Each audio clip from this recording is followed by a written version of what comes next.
Good morning. My name is Şerif Эль Себайенинг and I am the former scientific consultant at the Museum of Oriental Art in Turin, Italy. And today I have the privilege and honor to speak to you about the Uzbek legacy in the small but remarkable collection of Islamic art, which is hosted in the Gallery of Islamic Art in the museum. Much of the objects related to the Uzbek legacy go back to the Samanid period. The Samanids in 819 began to rule Transoxiana from Samarkand, later moving their capital to Bukhara, and early in the 10th century they captured Khorasan and Nishapur in today's Iran.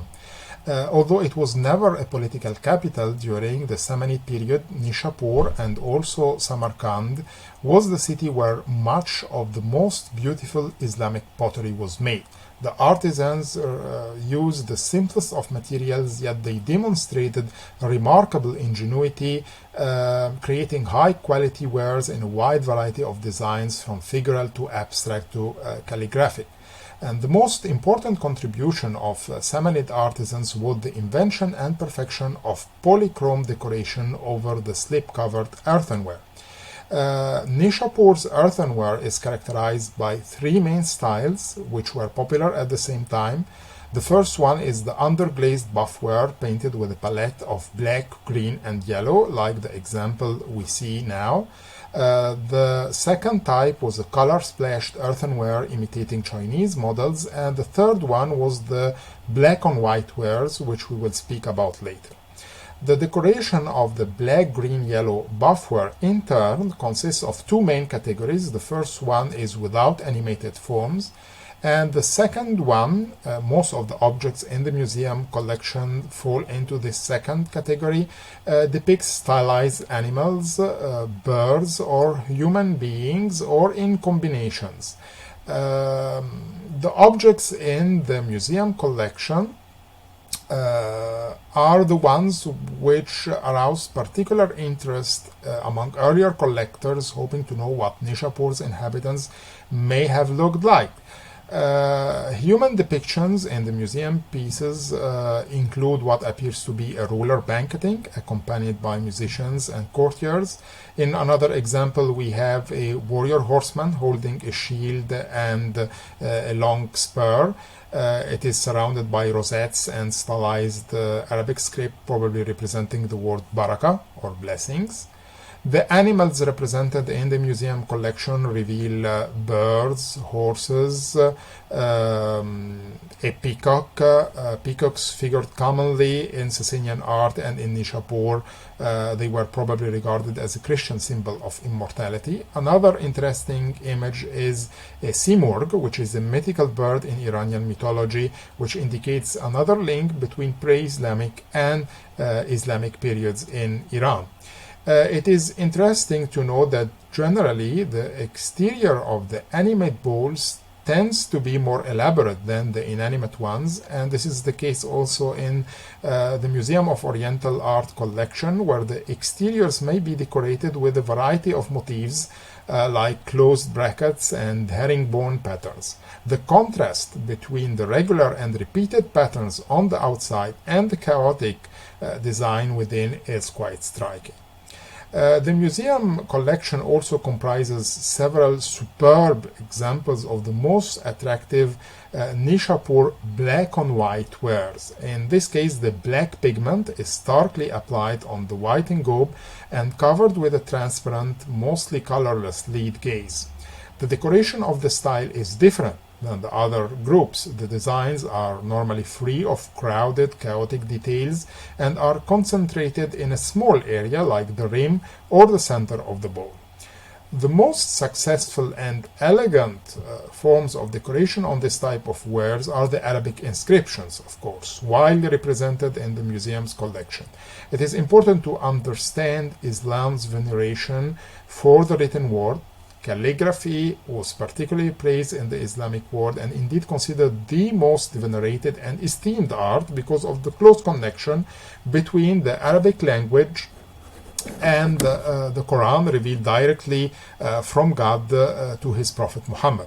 This close association led to a wide use of the script in all forms of decoration on a variety of objects. And the style of calligraphy, which is characterized by these tall, slender vertical shafts and angular letters, is probably among the earliest versions of the so-called new style Kufic script. And this style can be seen on pages of early Qurans, funerary monuments, architectural inscriptions, and later adaptations of the script included also what we call floriated and plated variations. In general, the inscriptions on this type of vessels are salutary phrases. One of the pieces in the Museum of Oriental Art collection reads Al-Baraka li sahibihi, which means blessings to its owner. We can find aphorisms of good advice, proverbs. These were the first extant examples of Arabic proverbs to appear in the Islamic world, and therefore they are central to Arabic literary history. There is no trace of Quranic inscriptions, though, perhaps due to the consideration that these vessels were subject to breakage. The elegance and sophistication of the calligraphy and some examples may suggest indeed a literate clientele aware of the refined Chinese monochromatic white porcelains, and may also demonstrate a particularly close relationship between calligraphy and pottery shape.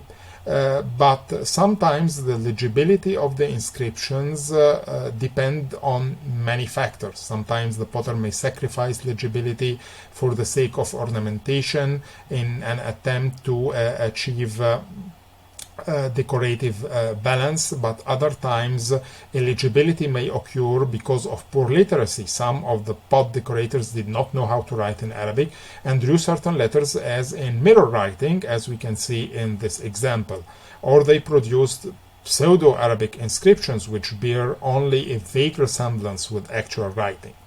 The MAO collection, Museum of Oriental Art, includes also examples of Timurid tile work. The Timurid period is one of the most interesting in Uzbekistan's history, and we are proud enough to have in the collection at least 3 examples of Timurid tile work. We have a cuerda seca tile panel, which is composed of 12 tiles of square forms decorated in turquoise, yellow, black, on a blue ground with a floral interlace within a geometric pattern.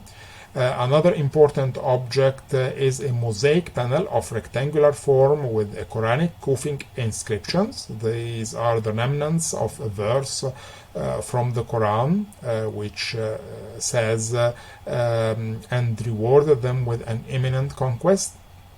And it's very interesting because it is realized in a technique known as mu'arrak, which is a mosaic technique first used by Iranian ceramicists, which were taken to Samarkand by Timur in the late 14th century. And in conjunction with the cuerda seca and mosaic techniques, we have also the glazed and carved earthenware tiles. One of these pieces is very interesting. It's a muqarnas element, and in its original context, this piece, which has a floriate motif, would have decorated the internal part of a dome or a niche or the portal of a mosque. And the piece we have here is decorated in black, turquoise, and white,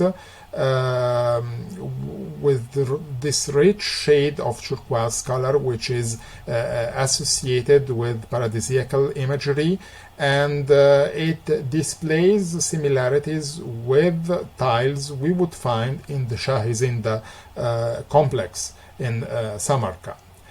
Together, all these objects tell the history of the Uzbek contribution to the history of art. Thank you.